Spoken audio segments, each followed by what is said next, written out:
Olá pessoas, eu sou o professor Keiler e você acabou de chegar aqui no canal H de História. Seja muito bem-vindo para o vídeo de hoje. Imagina vocês que já houve um momento em que as igrejas vendiam mercadorias dentro dos seus templos, em plenos cultos, em plenas missas. Isso mesmo, só que isso vai acabar dando uma maior confusão porque elas começaram a vender a salvação, as chamadas indulgências. E é isso que nós vamos falar depois da vinheta. Roda a vinheta aí.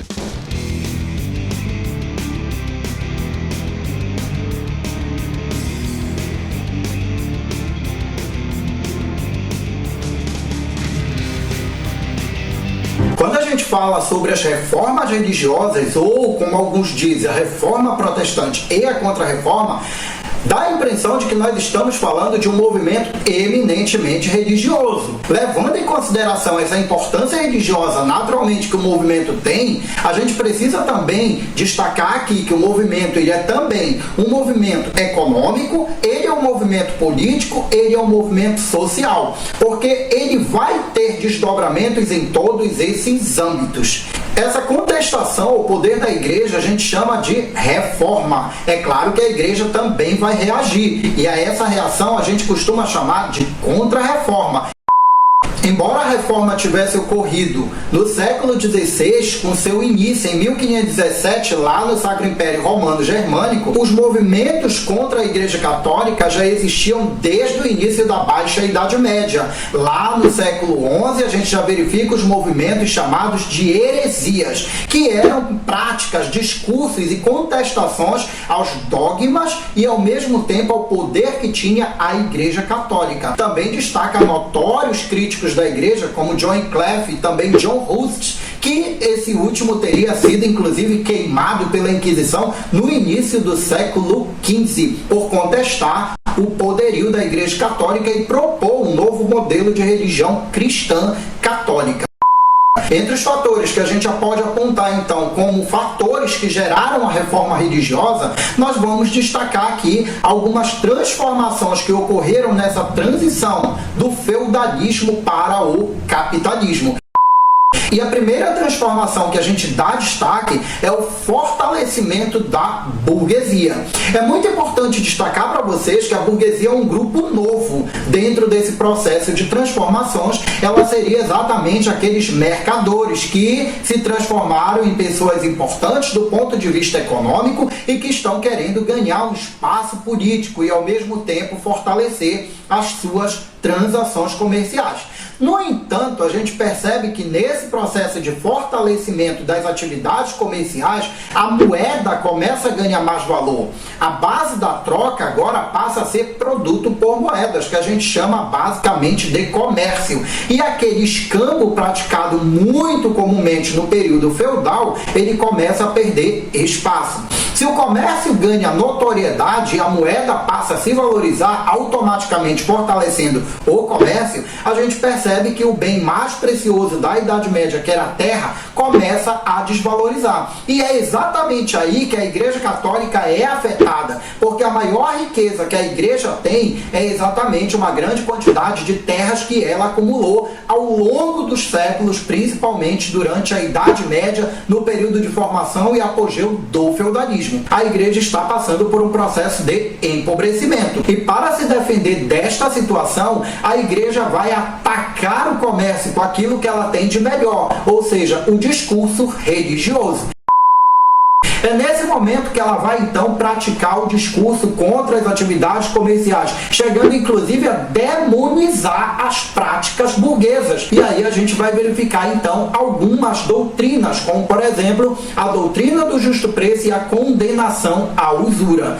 Pela doutrina do justo preço, a igreja dizia que um produto ele não deveria ser vendido além do que foi gasto pelo preço da sua matéria-prima e também da mão de obra que foi utilizada para fabricá-lo. Isso significa dizer que vender pelo justo preço pregado pela igreja impediu os comerciantes de ter lucros. E sabemos que é o lucro que move as atividades comerciais. Então isso seria um prejuízo. Da mesma forma que ela condena a usura, na medida em que ela proíbe e condena como prática prática demoníaca, o empréstimo a juros. E seriam medidas que prejudicavam cada vez mais os burgueses. E esses burgueses, por sua vez, na maioria, são católicos, são cristãos, e estão muito incomodados de fazer parte de uma religião que o tempo todo os condena. Então era necessário para esses burgueses uma outra religião que desse mais alento às suas atividades, ou que pelo menos não condenasse ao inferno. Outro elemento que também se destaca é a formação das monarquias nacionais. Aquilo que a gente chama basicamente de estados absolutistas, onde nós teríamos a autoridade de um rei, a autoridade de um monarca agora, que concentraria esse poder e todas as decisões. Acontece que esse rei que passa então a governar esse país, ele passa a representar um poder que a gente denomina de poder temporal, que vai entrar em choque com o poder que já existia, que a gente chama de poder espiritual, que é representado pela Igreja Católica. Alguns reis se deixaram manipular pela Igreja Católica, até fizeram acordos com ela. É o caso, por exemplo, dos reis espanhóis, o que eram chamados de reis cristãos, o caso de Isabel e Castela, que eram os reis católicos, que inclusive deram todo o apoio para a Inquisição agir naquele local, e ao mesmo tempo praticavam atos e faziam acordos que favoreciam a arrecadação da Igreja Católica naqueles locais.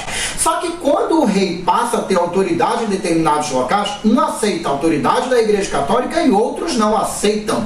Esses que não aceitam a autoridade da Igreja Católica iniciam um conflito que a gente pode traduzir em um conflito entre o poder temporal e o poder espiritual. E aí nós vamos verificar aquele choque de autoridade, porque esses reis não vão tolerar que a Igreja tenha autoridade dentro do seu território ou interfiram nos seus governos.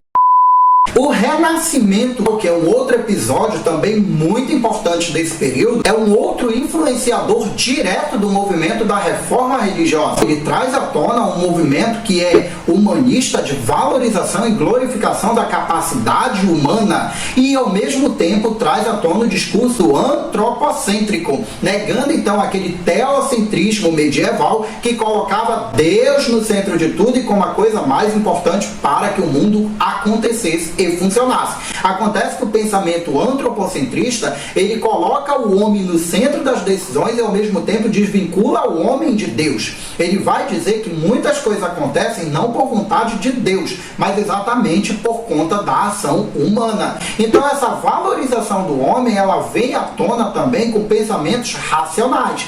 E a partir do momento em que você deixa de pensar com a fé e passa a pensar de uma forma científica e racional, isso permite com que haja uma abertura para que haja críticas à Igreja Católica, à sua prática e também à sua doutrina. O homem desvincula a Igreja de Deus. Deus passa a ser uma coisa desvinculada da Igreja. E Deus continua sendo uma coisa boa, continua sendo um ser supremo, que representa naturalmente algo positivo, enquanto a Igreja passa a ter uma imagem diferenciada, mais precisamente uma imagem corrupta, ambiciosa e exploradora.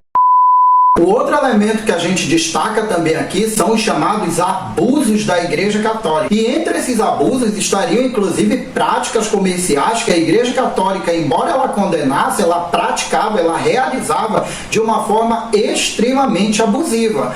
Quando a gente fala de abuso, nós estamos falando também de práticas de exploração dos camponeses que era realizado pela Igreja Católica.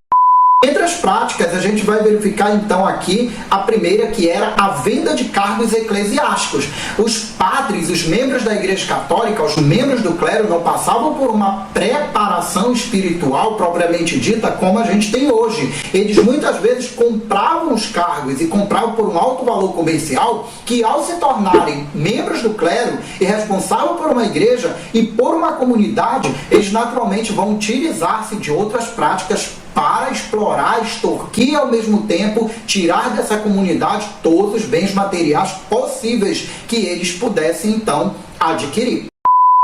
Outro elemento também que se destaca é a simonia, que seria basicamente a venda de relíquias sagradas muito praticadas pela Igreja Católica. Não é à toa que a gente vai verificar a igreja comercializando coisas que praticamente seriam impossíveis. A igreja vendia migalhas de pão dizendo que era o pão da Santa Ceia. A igreja vendia pedaços de pano dizendo que eram da túnica de Jesus Cristo. A igreja vendia pedaços de madeira, e era tantos pedaços de madeira que dava para construir inclusive uma caravela. Se falava muito na presença de ossos da tíbia do burrinho que levou Cristo na entrada para Jerusalém. Só que na Europa inteira existiam 5 tíbias para um burrinho, isso daí seria muita perna. Sem contar também nas 12 cabeças, nos 12 crânios que eram oferecidos aos fiéis mediante a pagamentos de moedas para a oração, que dizia ser da cabeça de João Batista. A dispensa também era uma outra forma de se adquirir alguma renda,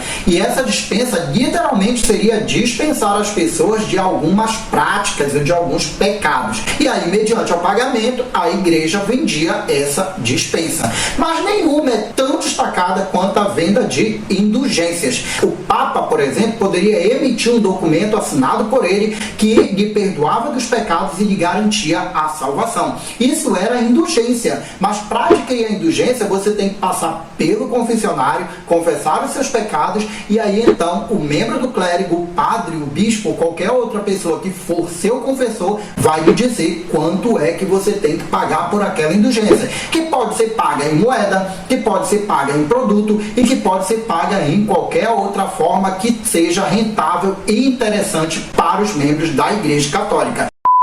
Se você gostou desse vídeo, então aproveita, dá um like bem legal aí para fortalecer o nosso canal. O canal H de História agradece a presença de você até aqui. Valeu!